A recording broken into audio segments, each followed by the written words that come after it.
fate. You know why I'll never see my wife and little girl again? Because you took them from me. Remember me?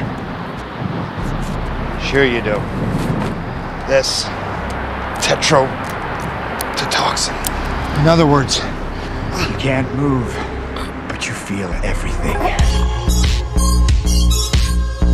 The movie opens with a man named Clyde repeatedly stabbing his cellmate in the neck. Guards arrive quickly and rush Clyde to solitary confinement. I need a shower, Warden. Get him out of there! As Clyde sits alone in the dark cell, he remembers the night that changed him from a simple man into a monster. Clyde tinkers with gadgets in his home workshop. His little daughter sitting nearby, stringing beads into bracelets. She already finished one for him earlier and now wraps up another for her mom, while his wife cooks dinner in the kitchen and calls out for him to get the door. He walks over, opens it, and two men burst in fast, slam him down hard, tie his hands tight behind his back, then flip the place upside down, grabbing whatever they can. Darby, the main guy, kneels close to the bound Clyde, mutters, "You can't fight fate," and jams a knife deep into his side. His partner Rupert freaks out, says they gotta bounce right now, but Darby snaps at him to shut up and stay put. Clyde lies helpless on the floor, watches as Darby rapes his wife right there in front of him, then finishes her off with fatal stabs. The young daughter wanders in looking for her mom. Darby spots her, mutters kids like him, picks her up, carries her off into another room to rape and kill her. Meanwhile, ambitious prosecutor Nick chats with his boss Cantrell about the Clyde case, bragging a bit about his 96% conviction rate, while explaining how things went south last night when the judge tossed out the DNA evidence from the crime scene as inadmissible. He's gunning to climb even higher in his career, so Nick isn't risking a trial that could end in a loss and wreck everything. He opts for a plea deal instead, figures some justice beats getting zero. Nick meets with Clyde the next day, who hands over some notes he figures might beef up the case. Nick looks them over quick, pushes them aside, says they hit a wall. The judge ruled the DNA inadmissible under the exclusionary rule. Clyde counters that the blood on the shirt's gotta count for something. Nick says it's snagged on the same technicality, and the other forensics don't lock it in solid. Clyde says fine. Even without that stuff, he saw their faces plain, watched every bit of it happen, reckons the jury takes his word since it's straight truth. Nick counters that he blacked out. His story won't stick. Pushing further means a year gone, cash burned, both guys walking free. Clyde begs him to skip the deal with Darby, calls the man a monster, realizes if the deal goes through, he'll have to kill the monster himself. Nick says it's already sealed. Darby, the real rapist, heads to prison only for months. Instead, Rupert gets the death penalty. Clyde stares, asks how he could that be fair. Nick says that's just the justice system, and it's a huge victory for them. How could you do that? Not what you know, Clyde, is what you can prove in court.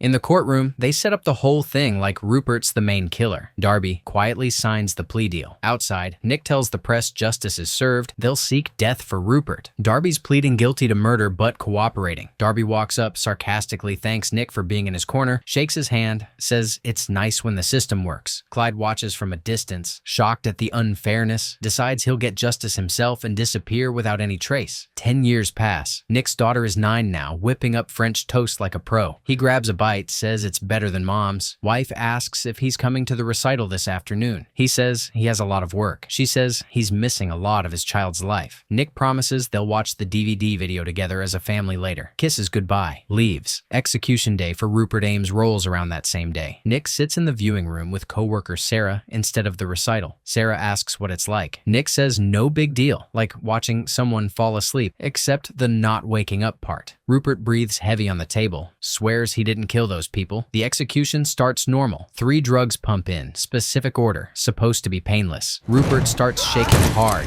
veins bulge. He screams loud, body jerks against the straps. Takes minutes of agony before he stops breathing. Warden says the drugs must have been changed. Never happened before. Machines designed clean. Cop walks in, hands Nick one of the drug containers, labeled "Can't Fight Fate." Nick recognizes the line. Darby said it the day he killed Clyde's family, so they decide to go arrest Darby.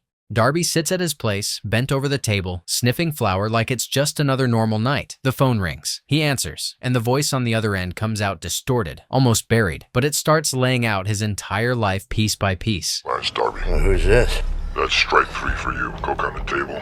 Bitch on the floor. Darby freezes, instantly suspicious, starts demanding to know who this is, but the voice does not care. The caller tells him to check the window, specifically the south side. Darby hesitates, then moves over and looks out. Police cars are already closing in from multiple directions. Panic kicks in fast. He grabs his gun, storms outside, and fires several shots straight at the cop cars just to clear space. Chaos erupts, cops shouting, cars screeching, everyone scrambling as Darby forces his way through. The phone rings again almost immediately. Same muffled voice, same calm control. The voice points out exactly how many shots Darby fired and makes it clear prison is the next stop unless he follows instructions. Darby asks what now, clearly spiraling. The voice tells him to wipe the gun, get rid of it completely. Darby argues for half a second, but it does not matter. The voice gives the next move, head north, straight to the abandoned factory. If he wants to stay free, he does exactly that. On the way to the factories, Darby spots a lone cop car parked off to the side. An officer is slumped inside. The phone guidance lines up perfectly. Darby moves fast, slips into the car, grabs the officer's gun, and yanks him awake as he starts coming to. No back and forth. Darby forces him to start the car and drive. They keep moving until the area goes dead and empty. Darby orders the stop. He drags the officer out and shoves him down onto his knees. Then the phone comes back into it. Darby answers, and the reveal hits. The voice that has been steering him the whole time is Clyde himself. Darby reacts on instinct. He turns the gun and pulls the trigger. It does not fire. The weapon is a setup. Instead of a shot, a needle hits him, clean and precise. The serum floods in before he can even process it. His body locks up and freezes in place. Darby stays conscious. He hears everything and feels everything, but he cannot move at all. Clyde breaks down the chemical in simple terms, explaining how it shuts off movement while leaving the nervous system wide open. Clyde transports him to his warehouse and locks everything down. Darby is restrained and kept perfectly still, the paralysis still holding. Clyde lays out the situation in plain terms, making it clear the pain is coming and it is not ending quickly. He is already prepared for that. Tourniquets go on to control bleeding. Saline is set to keep the body going. Clamps are secured to hold everything in place. Clyde keeps Darby conscious on purpose. Adrenaline is used to prevent blackouts. More precautions follow so nothing shuts down early. Darby cannot move, cannot resist, and cannot escape what is happening. Before starting, Clyde explains that he understands helplessness firsthand, connecting it directly to what happened to his family years earlier. He frames it as something inevitable, something Darby cannot fight no matter what. He starts a recording, so nothing is missed. This is for your penis, but we'll get to that later. And look, I made this especially for you. You like it? Yeah, I didn't want you to miss anything. Now you have the best view in the house.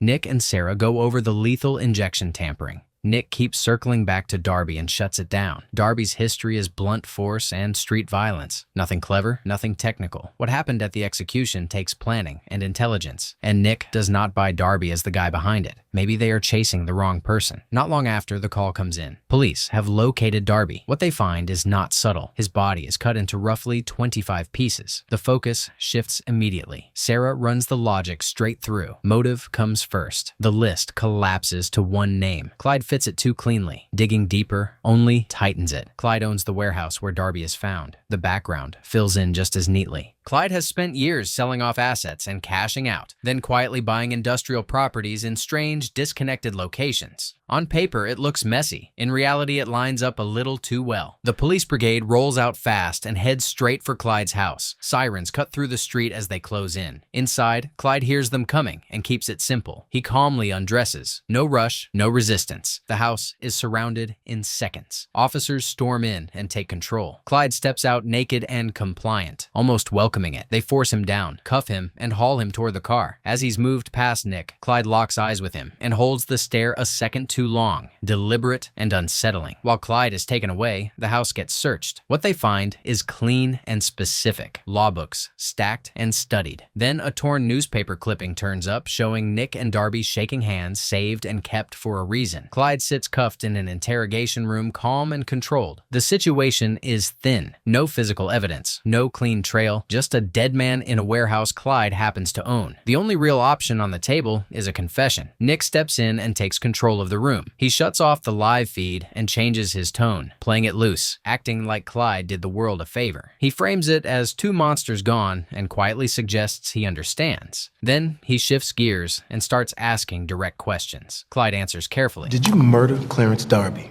He admits he wanted Darby and Rupert dead. He admits he replayed it in his head over and over, planned it mentally for years. Nick hears enough and decides this is it. He moves to leave, thinking he has what he needs. Clyde stops him cold. He breaks down Nick's daily routine in detail and tells him to sit back down. Nick pushes back, says they are finished. Clyde does not budge. He explains step by step that nothing he said is legally usable. Wanting someone dead is not murder. Thinking about it is not murder. Even Darby being found in his warehouse does not stick when he owns properties all over the country and can argue trespassing or a setup. Nick insists they know the truth. Clyde counters with the rules Nick himself lives by. It does not matter what anyone knows, it only matters what can be proven in court. Then Clyde makes his move. He offers a real confession in exchange for something small. All he wants is a bed, a good one. Nick refuses immediately. Ego wins. He shuts it down and walks out. Outside, Jonas tears into him. A confession for a mattress is a steal when the case is empty. Nick insists Clyde is manipulating them. Jonas tells him to stop posturing and make the deal. The deal gets made anyway. Clyde is transferred and given the bed he asked for. In prison, eyes follow it immediately. The warden is not happy, but the order stands. Clyde walks into his cell and settles in. The courtroom fills, and Nick pushes hard to keep Clyde locked up. He lays out the risk, the money, the nature of the deaths, and asks for bail to be denied. Clyde stands for himself and keeps it clean on the surface. He frames himself as a regular citizen, no record, no reason to run, and points out that the state has brought nothing solid. No evidence, no proof, just accusations. The judge starts leaning his way. Nick tries to pivot. He brings up the supposed confession, says Clyde agreed to give everything. The judge checks it. It never happened. The room tilts back toward bail. That is when Clyde snaps the rhythm.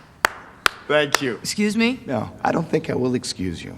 He starts clapping, slow and loud, drawing every eye. He tears into the situation, calling out the idea that a few polished arguments almost got him released after multiple murders. He goes after the judge directly, accusing her of being careless and detached, pushing the system like a machine instead of justice. The warnings come fast, but Clyde keeps going, escalating it, tearing down the courtroom itself. The judge has heard enough. Clyde is pulled away mid-rant. Contempt is declared. Bail is denied. Later, in the interrogation room, Clyde says he has another confession but wants a deal. Nick is tired of his talk and tells him to call a priest. Clyde explains he wants a catered lunch from a specific steakhouse. He asks for a 20-ounce porterhouse steak, cooked medium rare with sides, and an iPod for some music. Nick tells him he has nothing to bargain with and starts to leave. Clyde stops him and asks if the life of Bill Reynolds is enough. Bill is the lawyer who represented Darby. Nick checks in with Sarah and learns that Bill has been missing for 3 days. Clyde looks right into the camera and tells Nick that Bill is currently alive. He promises to give up the location if his food and music arrive at exactly 1 p.m. The next day, the high-end meal is delivered to the prison. It is 5 minutes before the deadline, but the warden stops the guards. He says he does not take orders from inmates and does not care about the agreed timeline. He decides to delay the delivery and double-check the food while Nick tries to get him to hurry up.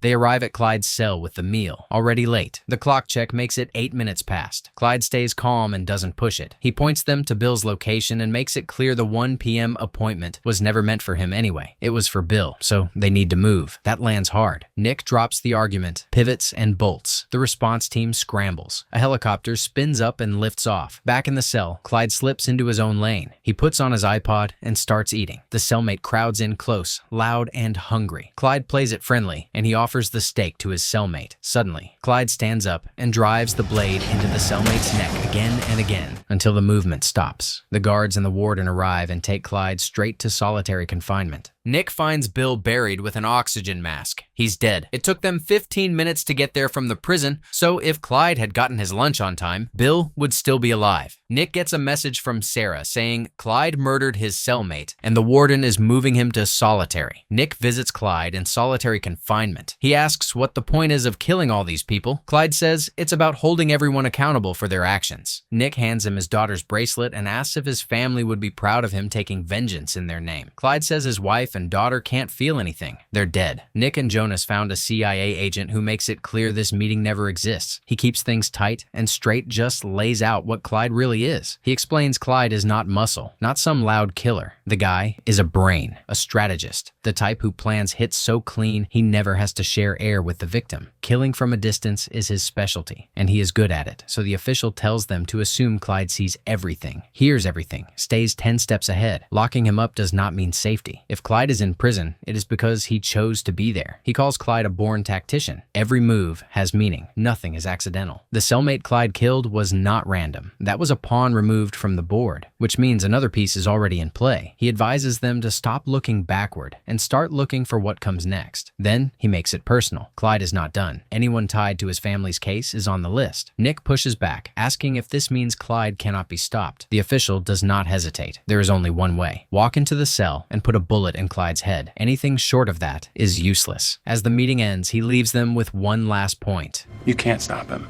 If Clyde wants you dead, you're dead. With this information, Nick and Jonas go to a judge and lay out the request. They want Clyde's civil rights bent, visits restricted, contact reduced, anything that limits his reach and keeps control. The judge listens, pushes back, says the rules are the rules, says prison already limits enough. Nick and Jonas keep pressing, saying Clyde is worse than expected and time matters. After a beat, she agrees. She signs the document, knowing it will not hold for long. The moment settles. Then her phone rings. She answers it without thinking. The phone detonates and the blast hits hard and fast. Nick and Jonas freeze, staring at what just happened. Nick goes to the prison and meets Clyde in a quiet interrogation room. He asks about the accomplice and what the revenge is supposed to be. Clyde shuts that down and makes it clear Nick still does not get it. Clyde explains this is not about revenge. If it were, Nick and his family would have been dead years ago. He lays out that he has watched their routines and always had the option. Killing was never the point. Nick keeps pushing, saying this path fixes nothing and only brings more bodies. Clyde turns it back on the system, saying the problem is bigger than both of them, and Nick is still missing the full picture. Clyde says there is help involved and a plan already moving. Nick can see the damage, but not the design. Clyde then gives him a deal. Drop the charges and release him by 6 a.m. If that does not happen, everyone dies. The meeting ends. Clyde is escorted out by guards and taken into solitary. Nick and Sarah are at the prison, going through files, looking for anything that could point to an accomplice helping Clyde from the outside. Hours pass, but they find nothing. As the night drags on, Sarah starts to doubt their decision to take the deal with Darby. She wonders if it was the right choice. Nick assures her it was the only choice, that they had to make the call. At 6 a.m., the DA staff is sent home to rest, drained from the long hours. Nick tells them to come back later, that they'll pick it up fresh in a few hours. Sarah heads to her car. The moment she starts the engine, explosions